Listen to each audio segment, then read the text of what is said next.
Everybody, it's Scott Steen with winnersandwhiners.com coming to you with the Monday edition of Today in Sports Betting. I'm joined, as always, by my partner in crime, Mr. Scott Reichel. Scott is making a remote appearance today, as he will be spending all week in Florida, letting us know what the world is like for people that don't have shitty weather. So, Scott, good to have you, man. Yep, good to be here. I like how you said I'm here remotely when every single show we've ever done has been remote. So I understand what you mean, but good to be back. That's all I'll say.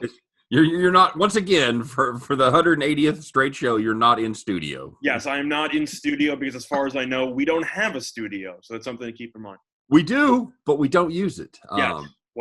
I've never used it. So yeah, there is a studio complex in the basement of Winners and Whiners, and we don't talk about that. I thought that's in Area 51. I thought we don't talk about that. It's just rumored. It's not on any maps. That's exactly right. Like a Bigfoot or a UFO sighting. So, Scott, you are in Miami, Florida? Yep. Excellent. And visiting some family out here while also getting some sun. And you were complaining earlier because the weather wasn't to your liking. There wasn't enough sun, so I thought... Tell us what that terrible weather... For the rest of America that's freezing their asses off, Scott, tell us what that terrible weather in Miami is like. Well, I kind of wish that there was sun, so I wouldn't look this pale. But, I still am going to be here for a couple more days. And, yeah, can't really complain too much. What's the temperature, Scott?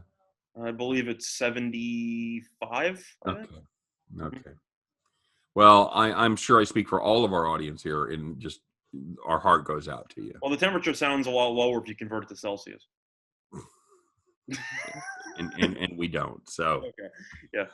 All right, buddy. So let's talk about. I got a little college basketball going on, man. It's can we officially say we're coming down the home stretch? We're almost to March now. I think you have to. Most of these teams only have about 4 regular season games. I was going to say, 3-4 regular home conference games left. So some of these teams have to make up games that were postponed earlier in the year. So you might see some teams randomly playing a bunch of games late. But for the most part, it's around 4 games or so before the conference tournament. Beautiful. So let's start off with we don't. And if I'm not mistaken, we don't have any games involving ranked teams. Is that correct? Where they're both ranked? Well, we have games with singular ranked teams, but we don't have ranked. Yes. That's what I'm saying. Well, we don't have any big games with what'd you think of the Ohio State Michigan showdown yesterday? I know you and I didn't do a show. We didn't talk about it. I did have a pick on that. Was lucky enough to be on the right side. And I was like, I say that, I honestly say that with humbleness and truthfulness. I do feel like I was lucky. I mean, it was a great game. Could have gone either way. What do you think was the deciding thing in that game, Scott? Well, the truth is that the deciding factor was Dickerson in the middle for Michigan, because he kind of took over a little 5-minute stretch in the second half or so, where he just kept getting every rebound, and it seemed like Ohio State had no answers.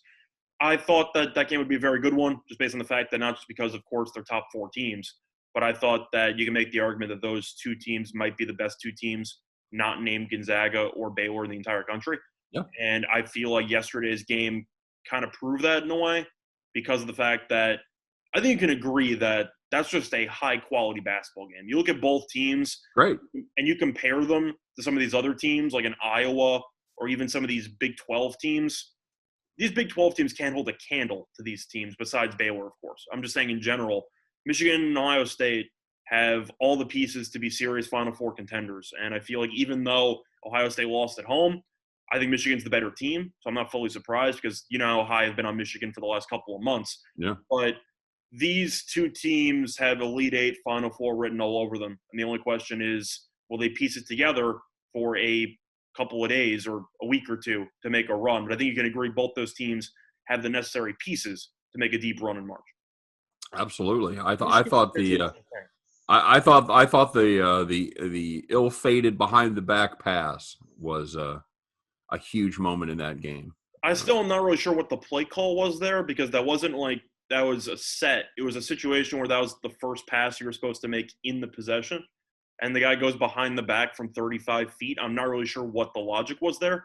Well, I think the logic was he thought somebody was going to be Oh, no, that's a given. At the top of the key, and they weren't. Yeah, the play wasn't to set up, a wide open breakaway for Michigan. I'm just saying the whole thing just seemed like a disaster from the start. And if you're starting a possession going behind the back from 35 feet, There's something going wrong there. Well, it's one of those passes that you don't really even notice when it goes right. It was just, I don't think it was. I think it was just a regular pass with a little bit of miscommunication. That's what it was.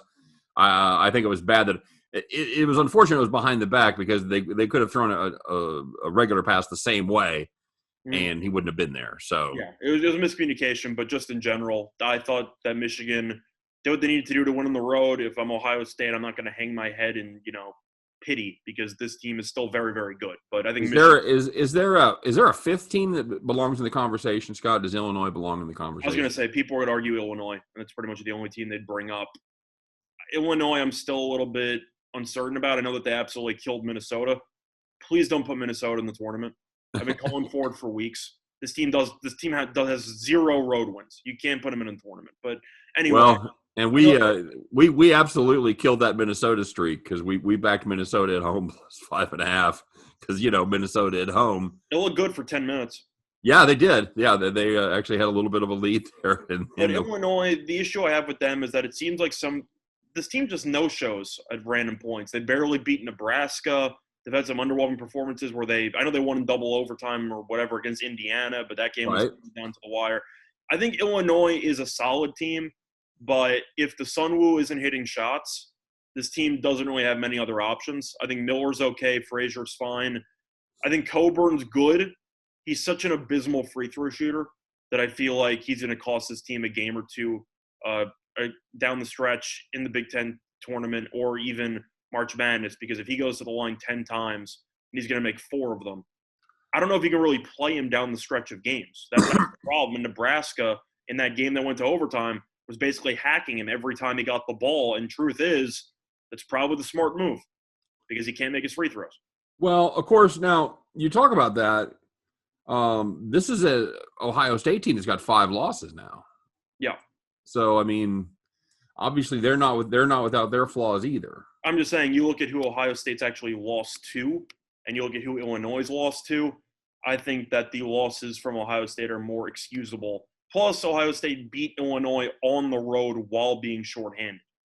So it wasn't like these teams haven't faced off with each other and everything like that. Ohio State's the much better team. It's just the way it is. I think Illinois is good. Don't get me wrong.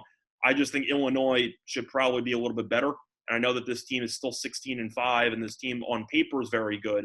But if you've watched them play against higher level competition, and you look at some of the losses this team has, I mean, you really lose to Maryland at home by 3. I mean, you lose. That's a tough loss for sure. Where do you put them? You put them on the 2 line, Scott, or you put them on the 3 line? Illinois. It really depends on how they do in the Big Ten tournament. Well, I'm just saying they make semifinals. I'll put them at the 2. They lose to Ohio State. I'll put them at the 2 because the truth is I really don't think there's many other teams that just stand out. I think Houston is guaranteed to be a 2 if they win the conference tournament. Yeah. That's just how I see it. Yeah. I'm going to go through the other teams. Villanova's probably a 2, maybe fringe 1 if they win the conference tournament. I don't think they should be because I don't think Villanova is good enough to be a top 4 team. Yeah, that's the problem with the Big Ten is one of those teams is going to lose the tournament. Correct. But I think Michigan should, for the most part, be a lock to be a 1 unless they fall apart at the end of the regular season. Because this Michigan team, in my opinion, is easily the 3rd best team in the country. If they don't lose to one of the dregs in the first couple rounds of the tournament, I think they're for sure a 1. Yeah, and when you say the first couple rounds, they also should be getting some form of a bye. I know it's going to be tough because of the fact that they missed a couple games, but right now, the number 1 seed. So you get the double bye in the Big Ten tournament. So you might have to. That's right. They do get the double bye this time, don't they? So yeah, that's I was unless thinking. You have a Cinderella run or something, they should be fine. Yeah, they should be good. All right, so let's talk about this. What we got cooking here for tonight. First one we've got is the Oregon Ducks and USC. Scott, a couple of the teams with 4 losses here. USC as I make it right now, 4-point favorite. Is that what you have it at? Yes, I see 4. 140 is the total. You know what? This USC team, this is the tallest team in D1. Are you aware of that? Yes, I actually was aware of that, and I know the Mobley brothers are pretty good. I think this whole team's pretty good. Of course, man, it's hard to get a read in the terrible Pac-12. It's much like watching them play football. This conference has so many teams that on paper have, I'd say, decent overall records, but I would not trust them in any single NCAA tournament matchup imaginable, like Stanford and Colorado. The records are fine. I wouldn't want to pick them in a tournament game. No. But, you go through the actual line here. UCLA is 12-3 in conference play, 16-5 overall. I've seen them play. I don't think they're very good, but they're 16-5, so they must be doing something right. But I saw them against San Diego State earlier this year, and they got smacked. So I'm not a big UCLA fan. I think USC is good. The second you want to buy in, they lose at home to Arizona. So I don't really trust any of these teams. Yeah, they got a bad loss to Oregon State, and like you said, a bad loss to Arizona last time out, a 9-point loss at home against a pretty bad Wildcats team there. Mm. So yeah, I don't know what you make of this team. They go out and just about the time you start to buy in on them, they go out and shat the bed. And meanwhile, Oregon's been the opposite. Oregon's been a team that's gotten no recognition at all, and this team's kind of on a roll. Yeah. Don't look now, but here come the Ducks. They've quack, quack, quack. They took some, they took that loss to start the season to Mizzou, and then ran off a pretty nice streak there to start conference play. Or that loss actually aged pretty well because Missouri, I know, has lost a couple games lately, most because Tillman's been out. Yeah. Good team overall, so that loss aged pretty well. Yeah, that's a shame that they've kind of gone down the dumps without Tillman, but it was not surprised, but it was predicted by yours truly as well. Yeah. Though, so yeah, USC, Oregon's got a loss to Colorado again. Another team with a bad loss to Oregon State. They had a bad run there where they lost to Colorado, Oregon State, and Washington State 3 out of those 4 games, and that kind of took them off of everybody's radar, I think. But then since then they've reeled off 5 straight wins, beat the rematch with Colorado. So yeah, I don't know.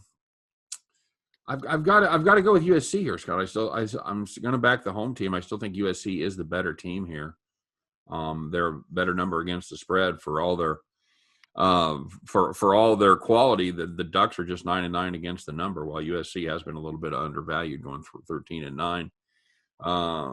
Check and see if we've got any injuries for this one. No, it looks like, for knock on wood, looks like everybody should be relatively healthy. So what do you got here? Well, for this one, there has been a decent amount of line movement on the total. It's gone from around 137.5 to 140, give or take. Okay. Truth is, I'm not fully on board with all the over money. I know USC's been a good over team. 6 of the last 8 have gone over. Oregon, since this winning streak started, has been a pretty solid under team, gone under in 4 straight. And these games aren't even close. I mean, you're looking at totals in the 140s, 150s, and they're landing firmly in the 120s and 110s. I mean, these lines aren't even close. So I'm not going to run to the window and back the over money here. So I'm not interested in the total. From the side, I kind of have to agree with you. I think if I'm going to be playing, I'm going to be laying. Or USC's been solid at home, 11-2 overall at home. Oregon's been decent on the road, 5-2, but I've watched this team play. Not really that impressed. I know I faded them earlier in the year against Colorado on the road. Colorado, of course, is a very good home court, and they ended up losing by 7. Ended up losing back-to-back games we already talked about with Oregon State and Washington State. This team woke up after that, but I also have to wonder, how good is the strength of competition? And if you want to actually look at the conference, they played Washington, worst team in the conference by far. But Arizona State, probably the most disappointing team in the entire country this season, beat Arizona by 2. I'll give it to them. It's a good win, even though Arizona is, I'd say, a mediocre Pac-12 team. Beat Colorado at home in a revenge spot. I think Colorado's pretty good, not an amazing team. And beat Utah. And Utah's been, kind of inconsistent so far this season. Another disappointing team. I think we can say that. Yeah, I think that's a good way to put it. So the issue I have here is that they won 5 in a row. Their best to win in that streak is Colorado. Either Colorado or at home or at Arizona. I mean, it's not really fighting against the gauntlet of the conference. So I'll probably go with USC there. Okay. Yeah, very good. And Oregon not exactly mowing those teams down. They beat Colorado by 4 to cover a 3-point spread. They beat Arizona by 2 to cover a 1.5 spread. Or actually, they were a 1.5 dog there. I think you'd agree that the winning streak maybe holds a little bit less significance when you're facing off against, I'd say, mediocre. Of course. And I think that a lot of times some of the public looks at how many points a team has been scoring Mhm. and automatically bets the over if it's a high number of points. They see that they say USC put up 89, 76, that they've been scoring a lot of points, but they don't look at what Oregon's been doing on the defensive side of the ball, which is playing pretty much a lockdown defense in their last four, which again for the Pac-12, it's probably four above average teams. Correct, but I think it also matters when I mention total because it seems like Oregon has slowed down the normal pace of play, which has definitely yielded some good results. So the question is, USC likes to play more up-tempo, of course, with having the former Florida Gulf Coast Dunk City coach as your head coach. You're going to want to play up-tempo, and I think Oregon realizes USC has all the athleticism to match up well against Oregon, so their only hope might be to just slow it down entirely and turn Absolutely. Yeah, they've given up 64, 61, 56, and 64 in their last. And money's pouring in on the over. So as I said before, I don't want to touch the over money. Nope. I would see where that number lands. It's where's it stand? It stands at 140.5 right now, open at 137.5. That's ridiculous. I might hold on to that, Scott. If we can get to I think 142, 141.5. I might be interested in. I don't think both of these teams get into the 70s. I don't think so either. I think that if USC gets to around 75, this game's a rout. Yeah, I think that's a 10-point win or better. Yeah. All right, so USC for sure under if it gets to the right number for me. I'm probably gonna pass, but I'll try to watch the game. Should be good. We're all thrilled. I'm being honest. All right, buddy. And then we move on to the other game with a ranked team. Of course, we're kind of avoiding the Duke and Syracuse game. I've got my play of the day on that. Scott, if you wanted to wade in, I know you and I don't make a habit of watching each other's videos every day. It's Duke or pass for me. Okay. I thought about making a video on Duke as well. I didn't end up doing it. It's just a matter of Syracuse. I already talked about previously on the road, not very good. Duke, since Johnson left, who is a top 10 pick, they're undefeated. So it's possible that Johnson, despite being talented, might be a borderline cancer. Yeah. Am I rude for saying? I mean, as much as it's hard to believe that a freshman would have that big of an impact. No, I'm just saying that it's a little weird that a guy who's supposed to go top 5, top 10 in the draft leaves and the team gets better. I don't want to call a college kid directly cancer.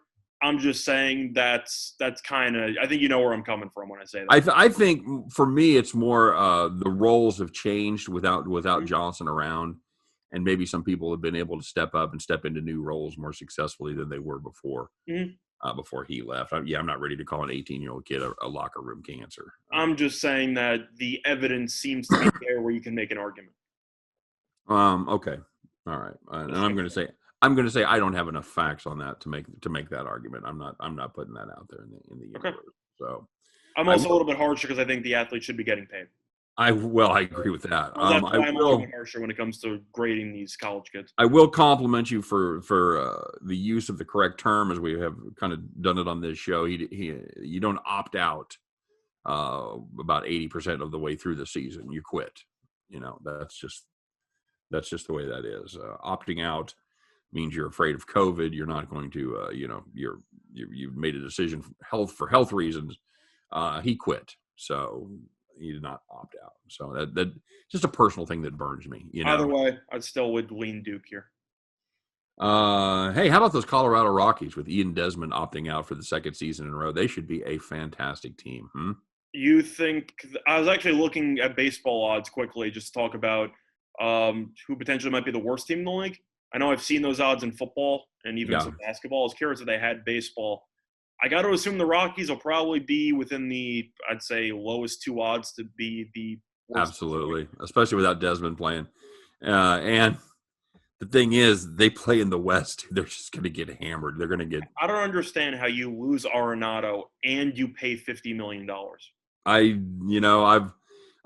do the weekly show in Denver at ESPN radio out there, and we've talked about that. Like, I don't get it, but you go through that roster, that is a disaster. Yeah, it is. I feel bad for Charlie Blackmon. I really do. Mm-hmm. He's probably going to get traded at some point. It's like, where did everybody go? Yeah, absolutely. All right, Scott, let's talk about the other game with a ranked team, and that's the Texas Tech Red Raiders traveling to Stillwater to take on the Oklahoma State Cowboys. Ever been to Stillwater, Scott? Oklahoma Eskimo Joe's? I have not, but I heard it's very nice this time of year. Yeah, Oklahoma's beautiful. Mm-hmm. They've been hammered down there, by the way. My daughter lives in Oklahoma City. They've gotten like a foot of snow, 18 inches of snow. It's When we're talking about a college town and you say hammered, I assumed you meant, at the bars, but okay, fair enough. Yeah, no, not so much. So the visiting team is the Red Raiders. They're a 3.5-point favorite in this one. Actually, looks like it's down to 3 in most spots. Opened at 3 and pretty much just hung steady. There is some 3.5 out there if you're interested in playing Oklahoma State. Total is about 138.5, about where it opened at, and not a lot of movement there. Texas Tech had a big chance to step up against the resurgent KU Jayhawks and kind of fell on their face. Do they get a little makeup spot here, a little revenge spot, so to speak, against the Oklahoma State Cowboys, Scott? For me, I think they will. Texas Tech's been a team that has been pretty streaky, where this team will win a couple games, then lose a couple, and then immediately bounce back. Seen them numerous times this season. For example, in January, beat Texas, lost to Baylor, lost to West Virginia, then came back, beat LSU, beat Oklahoma, beat Kansas State. Kansas State doesn't really mean anything, but they still won the game. And then after that, you think Texas Tech might be rolling. Not so much. Lost to West Virginia at home, and then lost to Kansas on the road. Meanwhile, Oklahoma State won 2 in a row. Beat Kansas State and Iowa State. They can't be stopped. You think that built their confidence there, picking up wins against the Wildcats and the Cyclones. Yeah, truth is, if I was going to play this game, I would take Texas Tech. It's just a matter of – I'd actually also lean to the over. But looking at Oklahoma State, I've seen this team play. And don't get me wrong, this team is okay. I'm not going to go ahead and say this team is awful, but it should be in the tournament. But you had Kate Cunningham and a couple other guys, but for the most part, this team really has issues closing out close games. And this team seems to always have about a 5-minute stretch, a little bit longer at times in the second half, where this team just completely falls apart. And you just see double-digit leads evaporate just extremely quickly. I just don't trust this team. And I'm not going to overreact to wins against Iowa State and Kansas State. I just think Texas Tech's the better team. No, but Oklahoma State does have some nice wins. They've got a win over Texas. They got a win over Arkansas. They got a win over KU. Close game against West Virginia. Yeah, I'm not saying that Oklahoma State's a bad team. I just think Texas Tech's the better team. Here's the kicker for me, Scott. This Texas Tech team, terrible against the number. Absolutely dreadful as a favorite. They're 6-11 on the season. Mm-hmm. I can't back them in this spot. They've failed to cover in 4 straight.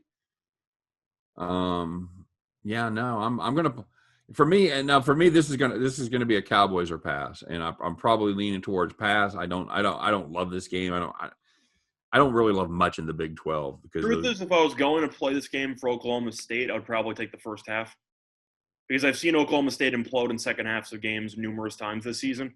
So I feel like if you personally think that Oklahoma State's not capable of coming back from a first-half deficit against this team, which I'm not sure if they are capable of doing that, then there might only be one way that Oklahoma State wins the game, and that's a pretty solid first half. Well, the public's on Tech here. Like I said, this game opened at 2. I think I misspoke. I think I said 3, but it opened at 2. Pretty much 3.5 across the board. There is some free out there. Bet Online still has it if you want to pay $120. I think my favorite play on this game is the over, though. Texas Tech, I know, is known for being a pretty solid defensive team because of that one championship game run that they went on.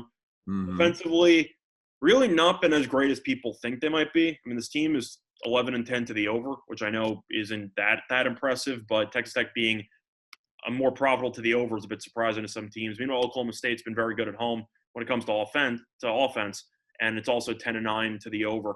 But I've seen a little bit of over money coming in.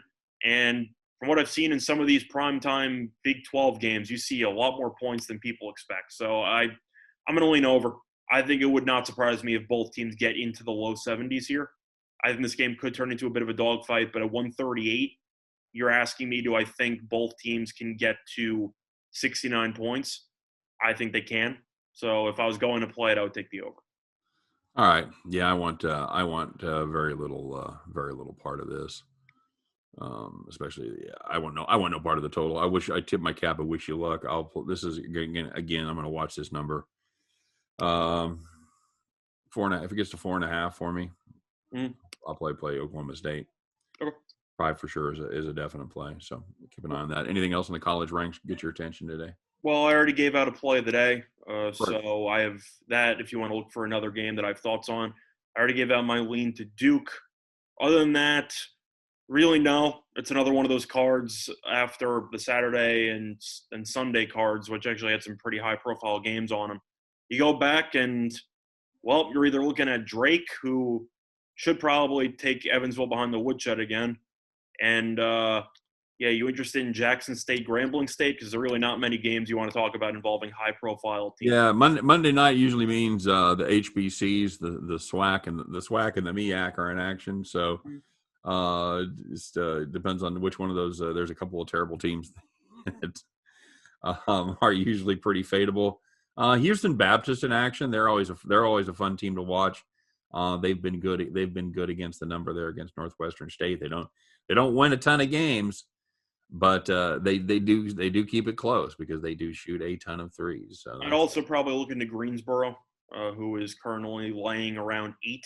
Yeah, I liked that pick. That almost made the cut for me. Western Carolina is just awful.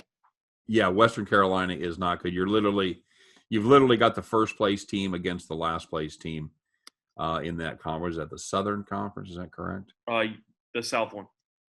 The South one. Sorry, yeah, I definitely always get those confused. But Western Carolina has been a disaster, and Greensboro is one of the only teams in that conference that actually plays really good defense. So I think that could be a problem if you're looking at Western Carolina. Yeah, I don't mind UNC Greensboro. UNC Greensboro is what, Scott? What's their mascot? The Spartans. Spartans, very good. Right. I know my mascots. When you've written articles about college basketball for 2+ years, 3+ years, you kind of remember the mascots. Do you know what is there 347? Do you knew all 347 mascots? No, I could. If you gave me the team, I'd probably be able to get north of, I'd say, 250. Okay. You have all those minor conferences and the MEAC and these other stuff where I might be a little bit lost. Right. But I think for the most part, I would do pretty well. All right, one more. Southeast Missouri State. Well, that was my play, so I know that they're the Red Hawks. Oh, okay. The what? They're the Red Hawks. You know, they still have them listed. It's funny. I was going to point this out. The site that I'm using still has them listed as their old name. Do you know what their old name was? No, Cardinals. The Indians. Oh, well, they're the Red Hawks now. So yeah, they are. That's funny. All right, my friend. Well, let's take a look. Let's move on. We're gonna do the combo show today. So let's move on to the guys that are getting paid, at least out in the daylight. Yeah. We've got one TV game today, Scott. It's going to be the late game. It's going to be the Washington Bullets, and it's going to be the Wizards and the Lakers. Lakers laying the 7 there. Is that what you've got it at? Yeah. I see around 7, maybe a little bit of line movement towards 7.5, but for the most part, 7. I think the most stunning part about this game is LeBron James not on the injury list. Well, I think everyone knows he's going to probably win the MVP. He's down to mostly plus 140, plus 100 in most spots because he's playing every game. And every other candidate's on teams that aren't very, very good. I know that Embiid is on a pretty good team. They had a pretty disappointing showing against the Raptors. I took LeBron to win MVP at around plus 280 about, 2-3 weeks ago. Yeah. At no point am I really worried about it, unless he gets injured, because you know that the entire media with the narrative and all this other stuff, he's going to win. Does he deserve to win? Probably not. If I had a vote, I'd give it to Embiid. But I don't have a vote. So the season is what is it, a third of the way done? For the most part, you have low 70s in games, so it's around, I'd say, a third of the way done. Are they not? What are they playing? 76 instead of 82? Is that right? I believe it's 72. 72. I'll take 10 games off. All right. You're about a third of the way through. A little bit more, because most of these teams have played about 30 games. So you're not buying this. You're not buying the Wizards mania, Scott. They've won and covered 4 straight. Who told you I'm not buying into it? I don't know. I don't know. I know you're a. I'm taking the points with Washington. There's no way I'm laying 7 with the Lakers. This Lakers team is falling apart, and it's not their fault, and nobody really cares because of the fact that they know if the playoffs come around and Schroeder and Anthony Davis are back, they'll be fine. But as of right now, it looks like Washington's playing like a team that's desperate because this team knows how bad it was to start the year, and the Lakers are simply going through the motions. That's really what I see. This team can still beat up on bad teams. I know it ended up beating Minnesota, who finally got rid of Flop Saunders, by the way. That reign is officially over. We gave it a good run. I missed that. Did they really? Yeah, he got fired last night. They lost to the Knicks, so they had to consider selling the franchise, but they ended up getting rid of the coach instead. But I had a premium in that game, and the stupid Knicks made me sweat it because they're the Knicks. You had a premium on Flop Saunders' final career game as a head coach. Yeah, last time I can fade that guy. I won't have Flop Saunders to kick around anymore. Yeah. Well, the point is now the arguable worst coach in the league now is Scott Brooks for Washington, but this team's actually played pretty well lately. Truth is, I think the Lakers will win the game, but I can't lay 7 with this team. This team not only is injury riddled, but this team really just hasn't looked good the last week or two. And Washington, this team doesn't play much defense, but this team's actually been winning some games. So I'm not laying 7 with the Lakers. I can't do that. I like they had the big sucker game against Portland yesterday. Of course, 243 was the number. Neither team got to 220. If I had Anthony Davis and Schroeder healthy, I would take the Lakers. And I think that this line is still priced like they're still playing. Truth is, if you look at how the Lakers have played against the Nets, I know the Nets are great, so that's a separate story. Even against Miami, I mean, this team couldn't top 100 points. This team offensively is a disaster. I know Washington's a terrible defensive team, but offensively, this team has enough firepower to potentially give the Lakers some issues because they don't really have much rim protection. I think Marc Gasol is completely washed. So I don't think they really have much rim protection. I kind of like the Wizards in this spot. You have somebody that can stop Beal on that team? I don't think they do. I know LeBron could if he actually guarded the best player, but he's not going to guard the best player. They're going to throw LeBron probably on Hachimura and just tell somebody, oh, you got Westbrook, you got Beal, have fun. And Beal's probably going to drop like 35. So for me, I think the Lakers will probably win the game. Do I think it makes some sense if you want to sprinkle on some Washington money line? Truth is kind of yes, because I think this game's going to come down to the wire. I'm not surprised if this is a one-possession game with a minute to go. So truth is, if I'm going to play this game, I'm taking the points. Okay. Yeah, I mean, I can't like the Lakers. This team just doesn't – I still think the markets haven't fully adjusted to the current roster. No, I agree. This is a team that hasn't scored more than 115 in their last 6 games. Although, I don't want to touch this. This is just, there's too much uncertainty in this game. The Lakers are still a very good team with LeBron when they decide to play that way. I think if you like the Lakers, you could parlay the under. What's the total at? 27. Yeah. I think the under is a fair play there. To me, it has all the earmarks of one of those games where everybody writes off the Lakers and said, no Davis, no good. Washington's surging. You got to take the points in Washington. I think it's too easy. I think it's exactly what they want you to do. I think this is one of those games where inexplicably the Lakers just step up and win by 10. So I'm just again, it's just a hunch. It's not based on anything. I'm not pointing to any numbers. I'm pointing to you have solid logic about why the Lakers should not be able to cover this game. I'm just saying it's just a weird Lakers spot where they step up and do it. They just can't score. Well, they can. They haven't. There's a difference. Well, since Anthony Davis got injured and since Schroeder's been out, this team offensively has been challenged. Minnesota can't score. Correct. But I'm saying the issue that I think you run into is the fact that Washington, even though this team defensively is a disaster, there's one thing Washington can do, it's score the ball. So my argument is the Lakers, if they partake in a type of shootout-style game with Washington's going to try to do, I'm not fully sure they're going to score enough to win by a decent margin. I don't really know if they're capable of doing that based on the current makeup of the healthy roster. Okay. So for me, if I'm playing, I'm taking the points. All right, and I'm going to fade you on. I have a stronger opinion on the total. I think it gets over. I think this is a Lakers team that's going to be forced to step on the gas a little bit against this Washington team that can definitely score. So Truth is, I think if you like the Lakers over, just take LeBron over. If you're going for a player prop. If this team's going to score 115, 120, LeBron's going for probably about 34. I was going to say, 35. So I'm I assuming his number is about 30 and a half, 31, something like that. If I had to guess, based on the current total, I'd have to assume it's around that number. Lowest would be probably 27 and a half, 28 and a half. Yeah, very good. But if you like the Lakers to score, I would take the over. All right. Any other NBA games get your attention today? Well, looking at the actual card here, this is definitely a card. I would probably have to lean to the under in the Miami-Oklahoma City game. Miami offensively has not looked great lately, but defensively has played a little bit better over the last couple games. Oklahoma City, we know, has Gilgeous-Alexander, and Gilgeous-Alexander, and they don't really have anybody else. I think that game should end up being a pretty low-scoring one. I think there's a reason why the total is at 212.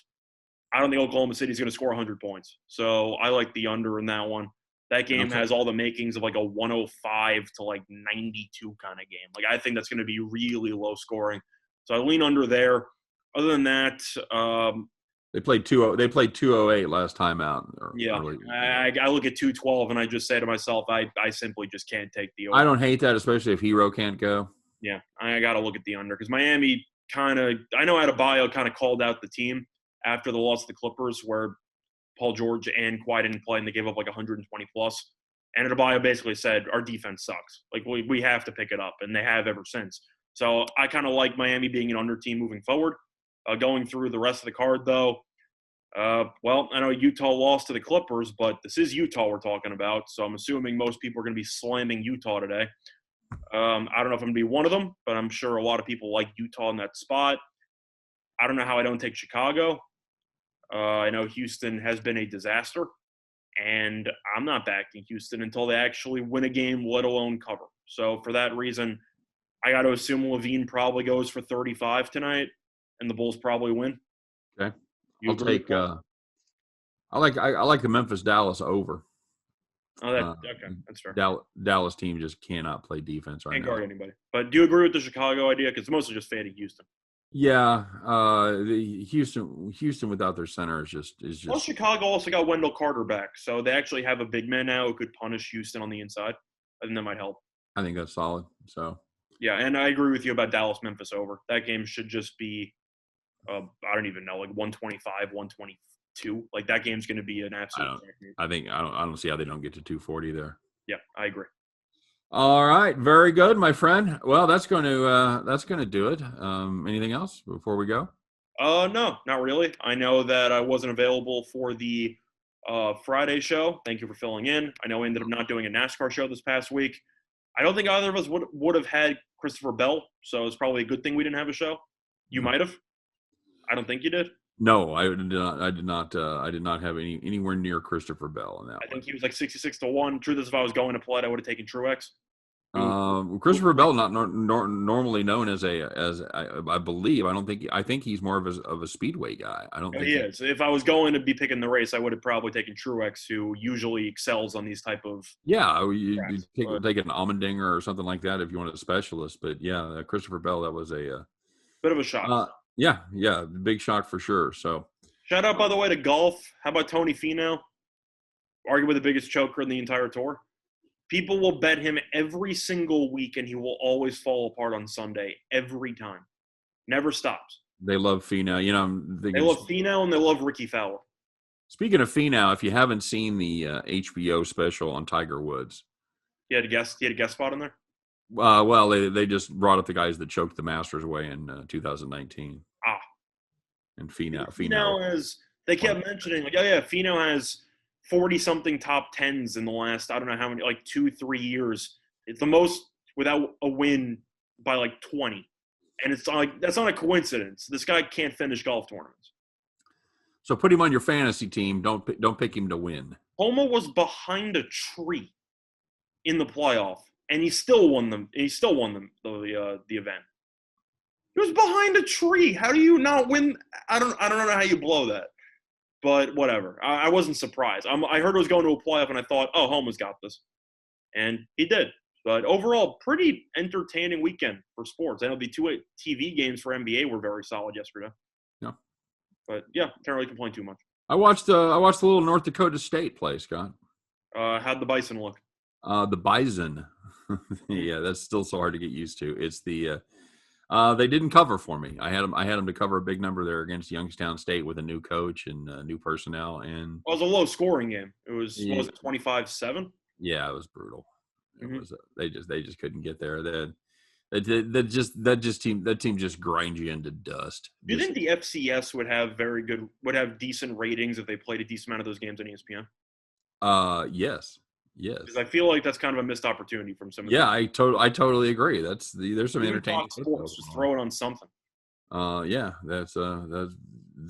I enjoyed it. Like I said, that was my afternoon viewing. So, and all the games were on ESPN 3 or Plus or whatever. That's what I'm saying. If you put them on regular TV, I know that you had some basketball on, so the ratings might not have been that great. But Yeah, after the Michigan game, a lot of these schools, FCS, any of these other small conferences, why don't you just steal the Sun Belt's early season ideas and just put all the games on like Tuesday and Thursday? Tuesday and Wednesday night. Yeah, Put it absolutely. in the middle of the week. Everyone's going to watch it. Totally agree. I think FCS football would beat NBA. I think it would be Am I wrong? Huh? I think it would be close. Okay. All right. Very good. All right, my friend. Well, enjoy your time down there in Florida. We'll be back, of course, to talk tomorrow. And as always, if you're looking for more information on these games or any other games, don't forget to stop by and check out winnersandwhiners.com. It's the best site in the world. Just get there if you're looking for information. If you're on the fence about a game or you want to find out who's hurt or who's playing well, who's playing poorly, check out Winners and Whiners. And, of course, we wish you guys nothing but the best. Hope every one of those tickets in your pocket today turns into cash money back at the window. For myself, for Scott Reichel, for all of us over here at Winners and Whiners. Appreciate you guys stopping by today. Have a great day. Enjoy the warm-up, everybody. Texas, we're thinking about you if you're down there in Texas. Hope you guys are getting better and we'll fully recovered soon, all right? Everybody have a great day, and we'll see you tomorrow on Today in Sports Betting. Take care.